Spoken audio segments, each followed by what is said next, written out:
Gautam Adani SEBI chairman తో కలిసి దేశ సంపదను దోచుకుంటున్నారని సీఎం రేవంత్ ఆరోపించారు. అదానీ అక్రమాలను హిడెన్బర్గ్ బయటపెట్టిందని తెలిపారు. దేశ సంపదను అదానీ దోచుకోవడానికి మోడీ పర్మిషన్ ఇచ్చారని రేవంత్ ఫైర్ అయ్యారు. ఈడీ ఆఫీస్ ముందు ధర్నా చేసిన ఆయన అనంతరం ఈడీ అధికారులకు వినతి పత్రం ఇచ్చారు. అచ్యుతాపురం సైజ్ ఘటనపై ఉన్నత స్థాయి కమిటీ ఏర్పాటు చేస్తున్నట్లు సీఎం చంద్రబాబు తెలిపారు. పరిశ్రమలో భద్రతకు ప్రాధాన్యం ఇవ్వాలని, కానీ ఇక్కడ నిబంధనల మేరకు ఎస్ఓపీ అనుసరించలేదని తెలుస్తుందన్నారు. ఇలాంటి ప్రమాదాలు పునరావృతం కాకుండా చర్యలు తీసుకుంటామని చంద్రబాబు తెలిపారు. తెలంగాణ స్పోర్ట్స్ అథారిటీ ఆధ్వర్యంలో నూతనంగా రూపొందించిన స్పోర్ట్స్ లోగోను సీఎం రేవంత్ రెడ్డి ఆవిష్కరించారు. సచివాలయంలో జరిగిన కార్యక్రమంలో మంత్రి పొంగులేటి శ్రీనివాసరెడ్డి, రాష్ట్ర sports authority chairman Shiva Sena Reddy, MD తదితరులు పాల్గొన్నారు.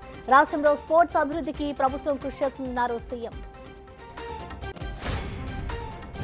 గద్దర అవార్డుల కోసం తెలంగాణ ప్రభుత్వం కమిటీని నియమించింది. లోగో, విధి విధానాలు, నియమ నిబంధనలను ఈ కమిటీ రూపొందించనుంది. చైర్మన్ గా నరసింగరావు, వైస్ చైర్మన్ గా దిల్రాజు ఉండగా సలహాదారులుగా కె రాఘవేందర్రావు, అందశ్రీ, తమ్మారెడ్డి భరద్వాజ, అల్లు అరవింద్, గుమ్మడి వెన్నెల, తనిఖీల భరణి, డి సురేష్ బాబు, చంద్రబోస్, నారాయణమూర్తి, వందేమాతర శ్రీనివాస్, అల్లాని శ్రీధర్, సానా యాదిరెడ్డి, హరీష్ శంకర్, బలగం వేణు సభ్యులుగా ఉన్నారు.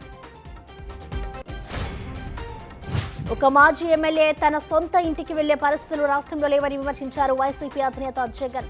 తాడిపత్రిలో మాజీ ఎమ్మెల్యే కేతిరెడ్డి పెద్దారెడ్డి అడుగు పెట్టగానే ఉద్రిక్తతలు చోటు చేసుకోవడంపై స్పందించారాయన. దాడులపై చంద్రబాబు నీతి వ్యాఖ్యలు చెప్తున్నారని, ఇంతకన్నా సిగ్గులేని తనం ఏముంటుందని ధ్వజమెత్తారు.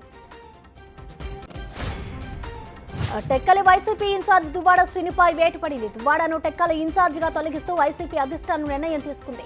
దువ్వాడ స్థానంలో పేరాడ తిలక్ ను నియమించింది. ఇటీవల కుటుంబ గొడవలతో దువ్వాడ వార్తల్లో నిలిచారు. ఇంటి పోరు రోడ్డెక్కడంతో జగన్ ఈ నిర్ణయం తీసుకున్నట్టు తెలుస్తోంది.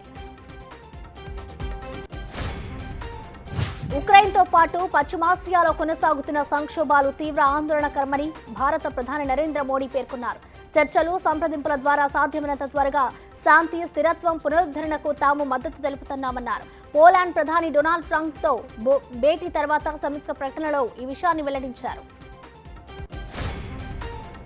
కోల్కతాలో జూనియర్ డాక్టర్పై అత్యాచారం కేసులో దేశవ్యాప్తంగా వైద్యులు ఆందోళన చేస్తున్నారు. అయితే ఆర్జీకర్ మెడికల్ కళాశాల డాక్టర్ హత్యాచార ఘటనపై దర్యాప్తు జరుగుతుందని, వైద్యుల భద్రతకు చర్యలు తీసుకుంటున్నట్లు సుప్రీంకోర్టు చెప్పడంతో వైద్య సంఘాలు ఆందోళనలు విరమించాయి. ఈ మేరకు ఢిల్లీ ఎయిమ్స్, ఇతర ప్రభుత్వ ఆసుపత్రుల రెసిడెంట్ డాక్టర్లు ప్రకటించారు. లదాఖ్ లో ఘోర ప్రమాదం చోటు చేసుకుంది. ఓ బస్సు అదుపు తప్పి లోయలో పడింది. ఈ ఘటనలో 6 మృతి చెందారు. ప్రైవేటు బస్సు లేహ్ నుంచి తూర్పు లదాఖ్ వెళ్తుండగా ప్రమాదానికి గురైంది. అదుపు తప్పి 200 మీటర్ల లోతైన లోయలో పడిపోయింది. ఈ ఘటనలో మరో 22 మందికి గాయాలయ్యాయి. 2 4 ఏళ్ల బాలికలపై ఓ పాఠశాల స్వీపర్ లైంగిక దాడికి పాల్పడిన ఘటన మహారాష్ట్రలో కలకలం సృష్టిస్తోంది. దీనిని బాంబే హైకోర్టు సుమోటోగా విచారణ చేపట్టింది. ఈ నేపథ్యంలో కోర్టు తీవ్ర వ్యాఖ్యలు చేసింది. పిల్లలకు పాఠశాలలు సురక్షితమైన ప్రదేశాలు కాకపోతే ఇక విద్యా హక్కు గురించి మాట్లాడడంలో ఎలాంటి అర్థం లేదని వ్యాఖ్యానించింది. ఇంతకు ముందు మంకీ పాక్స్ గా పిలుచుకున్న ఎంపాక్స్ తిరిగి కలకలం సృష్టిస్తోంది. తాజాగా థాయిలాండ్లో ఓ యూరోపియన్ వ్యక్తికి ఎంపాక్స్ క్లేడ్ 1B పాజిటివ్ నిర్ధారణ అయింది. ఈ వేరియంట్ సోకిన వ్యక్తి ఆఫ్రికా నుంచి బ్రిటన్ మీదుగా థాయిలాండ్ వచ్చినట్టుగా తెలుస్తోంది.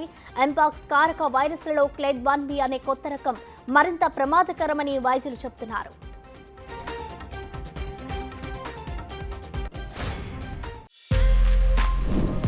For more videos like this, subscribe Big TV channel.